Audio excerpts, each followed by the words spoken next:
Yes, first of all, a very good morning to all of you.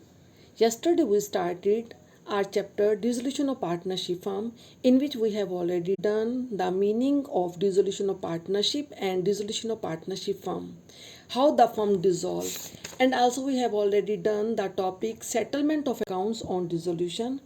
Today in this video we are going to start our new topic accounting procedure on dissolution of firm.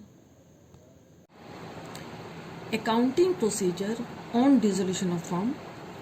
In case of dissolution, the following accounts are opened in the order given below. Dissolution mean समापन. जब firm का समापन होता है तो ये accounts books में open किए जाते हैं फर्म की इसी ऑर्डर में. Number 1 realisation. रियलाइजेशन का मतलब वसूली खाता. Number 2 partners loan account. Number 3 partners capital account and number 4 cash और बैंक अकाउंट. ये इसी ऑर्डर में ओपन किए जाते हैं. ये नहीं होता कि नंबर 3 नंबर 1 पे. No. Number 1 realisation, second partners loan, third partners capital and fourth cash और बैंक अकाउंट. अब रियलाइजेशन अकाउंट कि रियलाइजेशन अकाउंट क्या है, इसका मीनिंग क्या है. देखो, जब पार्टनरशिप का डिसोल्यूशन होता है तो हमारा रिवैल्यूशन अकाउंट बनता है. क्यों? क्योंकि बिजनेस कंटिन्यू रहता है. लेकिन dissolution of partnership firm means business wind up हो रहा है, फर्म क्लोज हो रही है, तो हम रियलाइजेशन अकाउंट बनाते हैं, मीन्स वसूली खाता. तो रियलाइजेशन अकाउंट क्यों बनाया जाता है? सारी एसेट्स को डिस्पोज ऑफ करने के लिए और उसके हेल्प से जो मनी रिकवर हुई है एक्सटर्नल लाइबिलिटीज को पहले पे किया जाता है. तो देखो realisation account. Realisation account is open for disposing of all the assets. तो रियलाइजेशन अकाउंट क्यों ओपन किया जाता है? सारी एसेट्स को सेल करने के लिए, डिस्पोज ऑफ करने के लिए, and making payment to all external outside liabilities. और उसके बाद आउटसाइड और एक्सटर्नल लाइबिलिटीज की पेमेंट की जाती है. तो realisation account is open for disposing of all assets and making payment to all external liability. Realisation account की नेचर क्या है? Realisation account is a nominal account like revaluation account. तो इसकी नेचर भी नॉमिनल अकाउंट है. Exams के अंदर हमेशा मैक्सिमम ये क्वेश्चन पूछा जाता है कि what is the nature of realisation account. It is a nominal account. Number 3 realisation account is prepared to find out profit और loss on realisation of assets and payment of liability. तो realisation account को बनाने का हमारा main purpose क्या होता है? ये देखना कि एसेट्स को डिस्पोज ऑफ करने में और आउटसाइड लाइबिलिटीज को पे करने से कंपनी को, फर्म को क्या प्रॉफिट और लॉस हो रहा है. टू कैलकुलेट द प्रॉफिट और loss on realisation of assets and payment of liabilities. तो देखो, सबसे पहला पॉइंट यहाँ पे हम अपनी फर्म की एसेट्स अकाउंट को क्लोज करते हैं. तो देखो, हमें बैलेंस शीट गिवन होती है. तो बैलेंस शीट में हमारी एसेट्स किस साइड होती हैं? राइट हैंड पे सन्ड्री एसेट्स. तो सबसे पहले हम एसेट्स को रियलाइजेशन अकाउंट की डेबिट साइड ट्रांसफर करते हैं. देखो क्रॉस, यहाँ से सारी एसेट्स कहाँ आएंगी? यहाँ पे. लेकिन रियलाइजेशन अकाउंट की डेबिट साइड एसेट्स को ट्रांसफर करते टाइम हमने कुछ बातों को ध्यान में रखना है.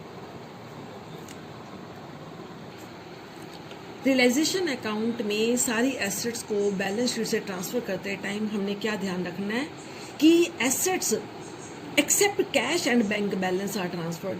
रियलाइजेशन अकाउंट में सिर्फ वही एसेट्स ट्रांसफर की जाएंगी which can be converted into cash, which can be realised in the market, जिनको मार्केट में सेल किया जा सकता है.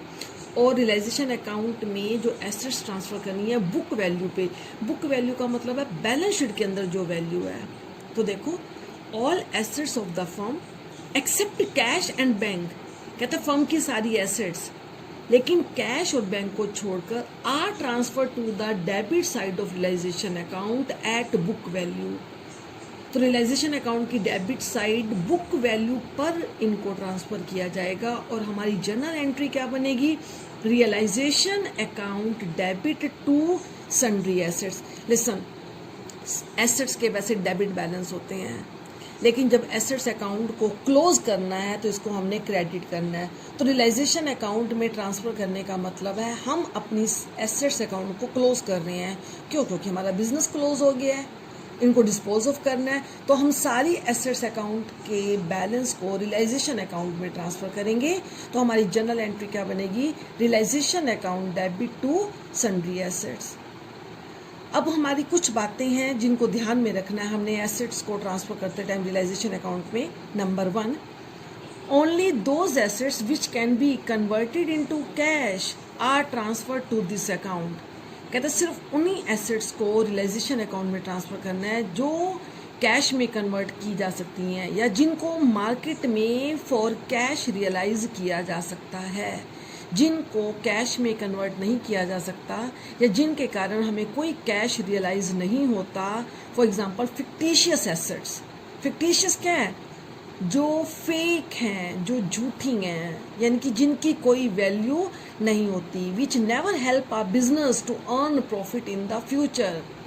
तो fictitious assets such as debit balance of P&L। Debit balance of P&L का मतलब होता है अनएडजस्टेड लॉस। तो ये हमारी फिक्टिशियस एसेट है, इसकी हेल्प से फर्म को कोई भी प्रॉफिट नहीं अवेलेबल होता, ना ये फर्म को प्रॉफिट अर्न करने में हेल्प करते हैं। उसके बाद डेफर्ड रिवेन्यू एक्सपेंडिचर और एडवर्टीजमेंट सस्पेंस अकाउंट। तो डेफर्ड रिवेन्यू एक्सपेंडिचर मीन्स जो एक्सपेंडिचर जिसका पार्ट हमने राइट ऑफ नहीं किया, तो जब तक इसको राइट ऑफ नहीं करते हम इसको कहाँ लिखते हैं? Balance sheet asset side.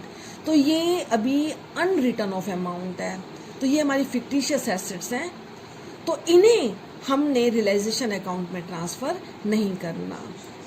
क्यों? क्योंकि ये फिक्टिशियस हैं, फेक एसेट्स हैं और ये एसेट्स की लिस्ट में इंक्लूडेड नहीं होते। ये एक टाइप से हमारे एक्युमुलेटेड लॉस हैं और इसको हमने कहाँ ट्रांसफ़र करना है? PCA में, पार्टनर्स कैपिटल अकाउंट की डेबिट साइड। और इन लॉसेस को PCA में ट्रांसफ़र करने की एंट्री क्या बनेगी? Partners capital account debit to P&L to deferred revenue expenditure. ये हम एंट्री पहले भी कर चुके हुए हैं, क्योंकि अनडिस्ट्रीब्यूटेड लॉसेस को जब PCA में ट्रांसफ़र करते हैं तो पार्टनर्स की कैपिटल डिक्रीज होती है, डिक्रीज इन कैपिटल डेबिट। तो partners capital account debit to P&L to deferred revenue expenditure. उसके बाद second point, the assets should be transferred to realisation account at their gross value. Gross means अगर किसी asset का provision है, जैसे provision for doubtful डेप्ट, provision for depreciation, तो provision minus करने से पहले वाला फिगर ग्रोस होता है और प्रोविज़न माइनस करने के बाद वाला फिगर क्या होता है? नेट होता है। तो रियलाइजेशन अकाउंट में हमने जो एसेट्स को ट्रांसफ़र करना है वो किस वैल्यू पे ट्रांसफ़र करना है? Gross value, means without deducting the provision. Means assets are transferred to realization account debit side before deducting such provision. Provision should be transferred to the credit side of realization. Provision को कहाँ पे लिखना है? realization account की credit side। देखो इस example से आपको क्लियर हो जाएगा। बैलेंस शीट हमें गिवन है, assets sundry debtors 50,000 less provision for doubtful डेप्ट 5,000 और 45,000। लिसन, ये हमारी ग्रोस वैल्यू है और प्रोविज़न माइनस करने के बाद जो फिगर आएगा वो हमारी कौन सी वैल्यू है? नेट वैल्यू है।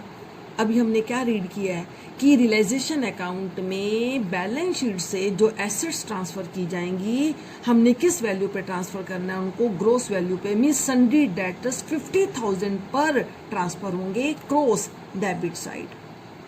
तो टू सन्ड्री डेटर्स 50,000 और जो प्रोविज़न है वो रियलाइजेशन अकाउंट की क्रेडिट साइड ट्रांसफ़र किया जाएगा by provision for doubtful debts 5,000। तो इसका मतलब क्या कंक्लूजन निकला कि एसेट्स को हमने ग्रोस वैल्यू पे ट्रांसफ़र करना है, बुक वैल्यू पे। बुक वैल्यू का मतलब तक बैलेंस शीट के अंदर उनकी क्या वैल्यू है। तो बैलेंस शीट में इनकी वैल्यू 50,000 है और gross means before deducting provision, तो 50,000 ये ट्रांसफ़र करना है, 45,000 को ट्रांसफ़र नहीं करना। और प्रोविज़न फॉर डाउटफुल डेप्ट अकाउंट को रियलाइजेशन अकाउंट में ट्रांसफ़र करने की एंट्री क्या बनेगी? प्रोविज़न फॉर डाउटफुल डेप्ट डेबिट टू रियलाइजेशन। उसके बाद नेक्स्ट पॉइंट है assets are transferred to realisation account at their book value, already हम कर चुके हैं ये पॉइंट। और नेक्स्ट है cash and bank balance are not transferred to realisation account. Cash और बैंक बैलेंस को ट्रांसफर नहीं करना, क्यों? क्योंकि हमने नंबर 4 पे ये अकाउंट अलग से बनाना है। लिसन, हमने 4 अकाउंट बनाने हैं, तो जो अकाउंट बना रहे हैं उनके बैलेंस रियलाइजेशन अकाउंट में ट्रांसफर नहीं होते। नंबर 2, जैसे पार्टनर्स लोन था तो पार्टनर्स लोन भी रियलाइजेशन में नहीं जाएगा। नंबर 3, पार्टनर्स कैपिटल अकाउंट, तो कैपिटल अकाउंट के बैलेंस भी रियलाइजेशन में नहीं जाएंगे। नंबर 4 पे बनाना है हमने कैश एंड बैंक अकाउंट, तो कैश और बैंक के बैलेंस को भी हमने रियलाइजेशन अकाउंट में ट्रांसफर नहीं करना। क्यों? क्योंकि हमारी क्या कंडीशन है, only those assets are transfer to realisation which can be converted into cash. तो कैश और बैंक तो ऑलरेडी पहले से ही कैश में है, इनको किस में कन्वर्ट करना है? तो ये ऑलरेडी कैश के इक्विवेलेंट है, इनको हमने किसी और चीज़ में कन्वर्ट नहीं करना, तो इसको हमने यहाँ पे रियलाइजेशन अकाउंट में ट्रांसफ़र नहीं करना। और मोर ओवर इसका हमने सेपरेट अकाउंट बनाना है, तो इनके बैलेंस कहाँ जाएंगे? उसी अकाउंट में ही जाएंगे। रियलाइजेशन अकाउंट, देखो हमने सबसे पहले अपने एसेट अकाउंट को क्लोज करना है। एसेट्स हमें कहाँ गिवन होती हैं? बैलेंस शीट में राइट हैंड पे। तो अब हमने वहाँ से सारी एसेट्स को डेबिट साइड ट्रांसफ़र करना है। मैं तुम्हें दोबारा बता रही हूँ, तो कैसे करना है? 2 assets except cash and bank balance, और एसेट्स को किस वैल्यू पे ट्रांसफ़र करना है? बुक वैल्यू, और उसके बाद किस वैल्यू पे ट्रांसफ़र करना है? ग्रॉस वैल्यू पे। तो सारी एसेट्स हमारी यहाँ पे ट्रांसफ़र हो गई except cash and fictitious assets. Yes, अभी तक हमने देखा कि हम एसेट्स अकाउंट को कैसे क्लोज करते हैं। तो एसेट अकाउंट को क्लोज करने के बाद अब टर्न आता है लाइबिलिटीज अकाउंट को क्लोज करने की। तो number 2, for closing liabilities account, balance sheet. देखो बैलेंस शीट में लाइबिलिटीज कहाँ गिवन होती हैं? लेफ्ट हैंड पे। तो इसको हमने कहाँ ट्रांसफर करना है? रियलाइजेशन अकाउंट की क्रेडिट साइड। लेकिन हमने यहाँ पे सिर्फ एक्सटर्नल आउटसाइड लाइबिलिटीज को ही ट्रांसफर करना है। तो देखो बेटे, बैलेंस शीट से एसेट्स यहाँ आएंगी और लाइबिलिटीज कहाँ आएंगी? यहाँ आएंगी। तो यहाँ पे लाइबिलिटीज को ट्रांसफर किया, लेकिन यहाँ पे कुछ लिमिटेड लाइबिलिटीज जाती हैं, ओनली आउटसाइडर्स की लाइबिलिटीज, एक्सटर्नल लाइबिलिटीज को ट्रांसफर किया जाता है। तो लाइबिलिटीज अकाउंट को क्लोज करते टाइम हमने किन बातों को ध्यान में रखना है? Number 1, only third party liabilities are transferred to the credit side of realisation account. सिर्फ थर्ड पार्टी की, आउटसाइडर्स की लाइबिलिटीज को ट्रांसफर करना है। फॉर एग्जांपल थर्ड पार्टी की लाइबिलिटीज कौन सी होती हैं? Creditors, bills payable, provident fund, outsiders loan. देखो लोन का जब भी पॉइंट आएगा ना, तो तुमने ये देखना है कि लोन, अगर लोन के साथ पार्टनर्स का नाम लिखा हुआ है तो वो आउटसाइडर नहीं है। अगर किसी आउटसाइडर, यानी कि जिसका नाम लिखा हुआ है, सिंपल लोन है, या जिस पर्सन का नेम लिखा हुआ है, अगर वो पार्टनर नहीं है तो वो आउटसाइडर है। और आउटसाइडर के लोन को ही रियलाइजेशन में ट्रांसफ़र करना है, पार्टनर्स लोन को ट्रांसफ़र नहीं करना। उसके बाद bank overdraft and outstanding expenses, ये हमारे कुछ एग्जाम्पल हैं जो एक्सटर्नल लाइबिलिटी हैं, जिनको इन्हें हमने कहाँ ट्रांसफ़र करना है? रियलाइजेशन अकाउंट की credit side by external liability. Number 2, partners loan are not transfer to realisation account. Partners loan को रियलाइजेशन अकाउंट में ट्रांसफ़र नहीं करना। क्यों? क्योंकि इसका सेपरेट अकाउंट प्रिपेयर किया जाता है और वहीं इसकी पेमेंट की जाती है। तो पार्टनर्स लोन अकाउंट सम के अंदर ज़्यादा क्लियर हो जाएगा, लेकिन फिर भी मैं तुम्हें बता रही हूँ तो कैसे बनाते हैं, इसका क्या फॉर्मेट होता है। Partners loan account balance sheet में से सबसे पहले यहाँ लिखेंगे बाय बैलेंस बीडी, क्योंकि लाइबिलिटीज़ के क्रेडिट बैलेंस होते हैं, बाय बैलेंस बीडी, और उसके बाद लोन की जब पेमेंट कर देते हैं तो to bank.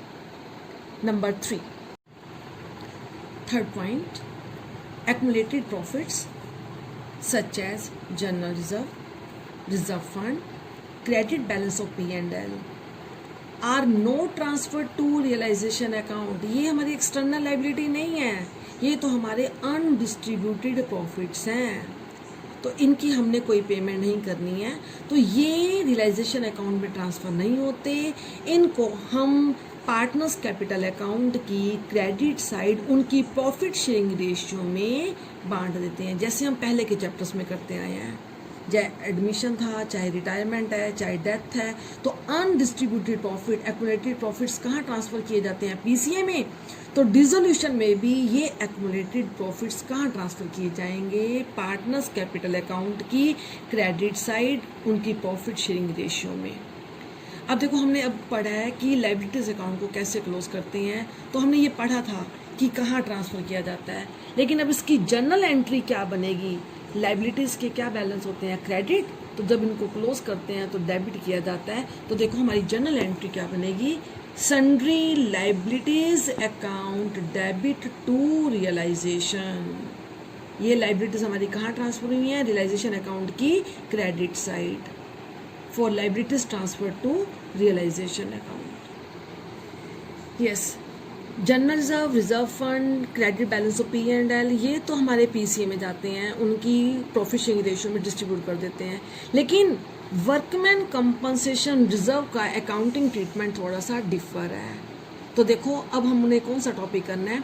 Accounting treatment of workman compensation reserve. This reserve is created to meet the claim for compensation by workers. देखो, ये रिजर्व क्यों बनाया जाता है?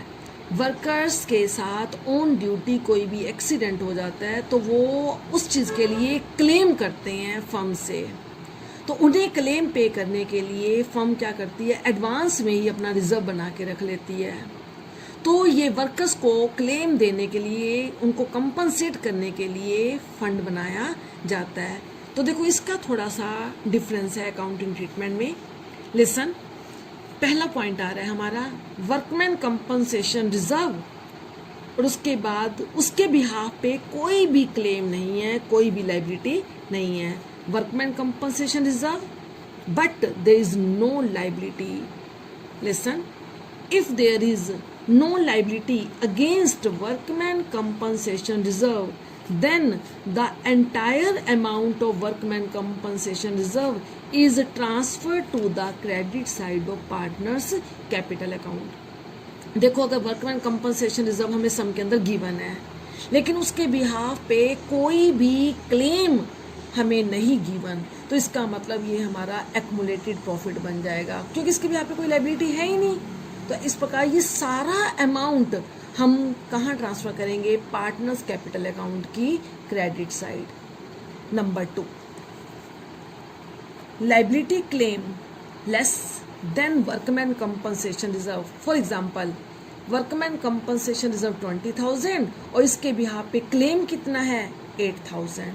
तो देखो, 8,000 रुपये का क्लेम है, 8,000 रुपये की पेमेंट करनी है, तो जितने अमाउंट का क्लेम है उतना अमाउंट रिजर्व में से रियलाइजेशन अकाउंट की क्रेडिट साइड जाएगा, और फिर उसके बाद हम उसकी पेमेंट करेंगे और रिमेनिंग अमाउंट पार्टनर्स में बांट देंगे। देखो, हमने एक रिजर्व में 20,000 रखे हैं निकाल के, लेकिन बाद में हमें पता चलता है कि इसके भी यहाँ पे 8,000 की पेमेंट करनी पड़ेगी, तो 8,000 हम सेपरेट कर देंगे और रिमेनिंग 12,000 हम पार्टनर्स में बांट देंगे। तो देखो, amount equal to liability claim transfer to the credit side of realisation, यानी कि जितने की लायबिलिटी है वो अमाउंट तो हम रियलाइजेशन अकाउंट की क्रेडिट साइड ट्रांसफर करेंगे और रिमेनिंग अमाउंट हम पार्टनर्स की कैपिटल में ट्रांसफर कर देंगे। तो realisation account by workman compensation reserve 8,000, और उसके बाद आगे हम पढ़ेंगे, फिलहाल अभी बता रही हूँ तुम्हें, इसकी पेमेंट करनी है तो पेमेंट सारी डेबिट साइड होती हैं, तो टू बैंक पेमेंट 8,000। 20,000 में से 8,000 तो यहाँ चला गया, बाकी रिमेनिंग 12,000 हमने पार्टनर्स कैपिटल अकाउंट में credit side bye workman compensation reserve partners में बांट देना है। एक्स और वाई पार्टनर्स हैं, तो 12,000 उनकी प्रॉफिट शेयरिंग रेशियो में डिस्ट्रीब्यूट कर देना है। अब इसकी जनरल एंट्री क्या बनेगी? Lesson entry, workman compensation reserve debit 20,000 to realisation. कहते हैं वर्कमैन कंपनसेशन रिजर्व में 20,000 है, इसमें से रियलाइजेशन अकाउंट में कितना गया? 8,000।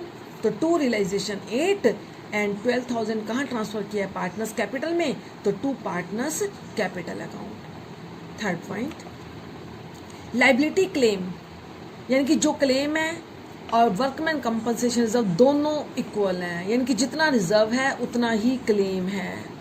तो मैंने अभी बताया जितना क्लेम है उतना अमाउंट रियलाइजेशन में ट्रांसफर किया जाता है इस रिजर्व में से। बट यहाँ पे दोनों इक्वल हैं, तो हमने क्या करना है, जितना क्लेम है रियलाइजेशन अकाउंट की क्रेडिट साइड, लेकिन 20,000 का क्लेम है तो पहले पूरा रिजर्व 20,000 क्रेडिट साइड जाएगा बाय वर्कमैन कंपनसेशन रिजर्व, और फिर हम इसकी पेमेंट कर देंगे टू बैंक।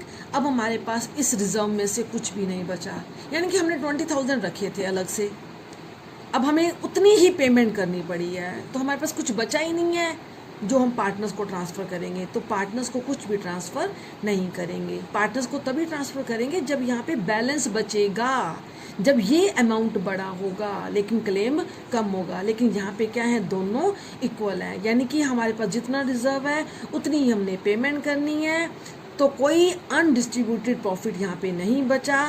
तो by workman compensation reserve and to bank, और हमारी यहाँ पे जर्नल एंट्री क्या बनेगी, workman compensation reserve account debit to realisation.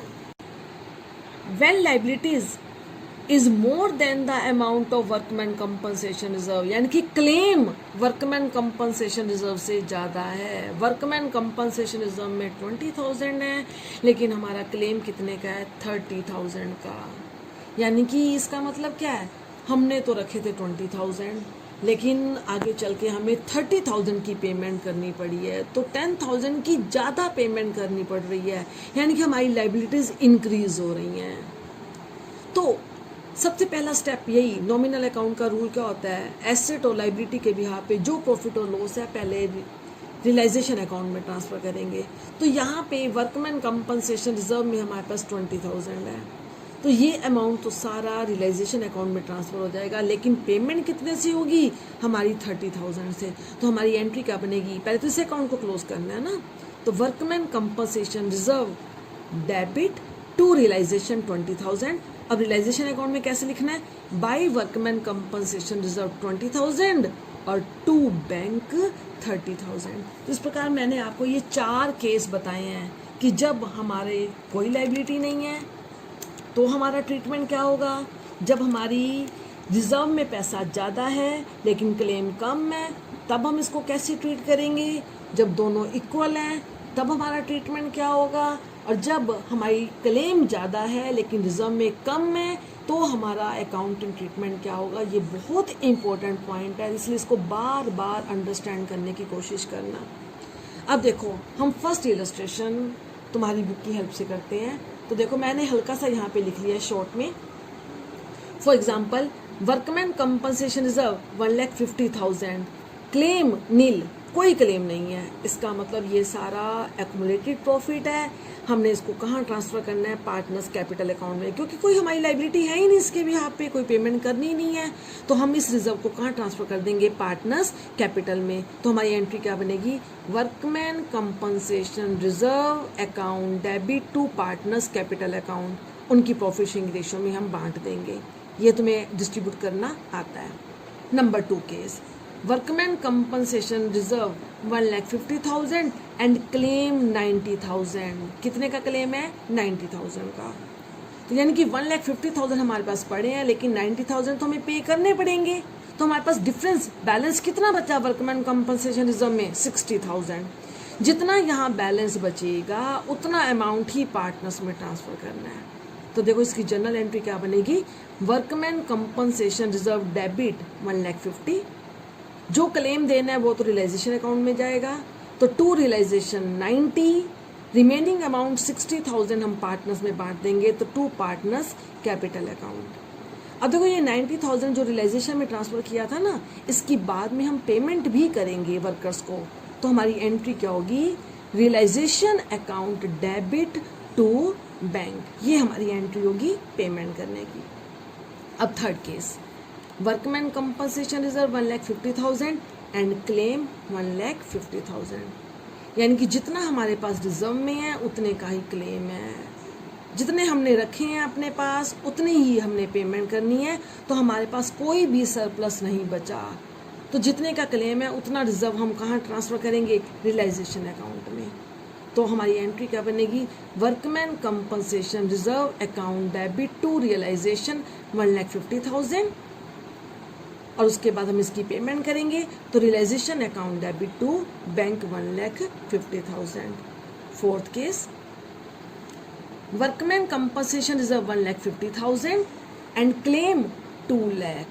हमारे पास रिजर्व में कितने पड़े हैं 1,50,000, लेकिन हमने क्लेम कितने का देना है, लाइबिलिटी कितनी है 2 लाख। तो यहाँ पे हमारी 50,000 रुपये की पेमेंट ज़्यादा है, तो सारा रिजर्व कहाँ ट्रांसफ़र कर देंगे हम, रियलाइजेशन अकाउंट में। तो credit side bye workman compensation reserve 1,50,000 और पेमेंट कहाँ लिखेंगे टू बैंक 2 लाख। अब जनरल क्या बनेगा, workman compensation reserve account debit to realisation 1,50,000 और realisation account debit to bank 2 lakh. अब last, workman compensation reserve nil, हमारे पास रिजर्व में नहीं है, लेकिन क्लेम कितना है 40,000। तो ठीक है, जब रिजर्व में हमारे पास कुछ है ही नहीं तो हम रियलाइजेशन अकाउंट में पहले ट्रांसफ़र नहीं कर सकते, मीन्स ये वाली एंट्री हमारी नहीं होगी। क्लेम कितना है 40,000, तो ठीक है डायरेक्ट पेमेंट कर देंगे, हमारी लाइबिलिटी है, जितनी भी लाइबिलिटीज़ होती हैं एट द एंड हम पेमेंट करते हैं। तो हमारी एंट्री क्या बनेगी, realisation account debit to bank 40,000। That's all for this topic now.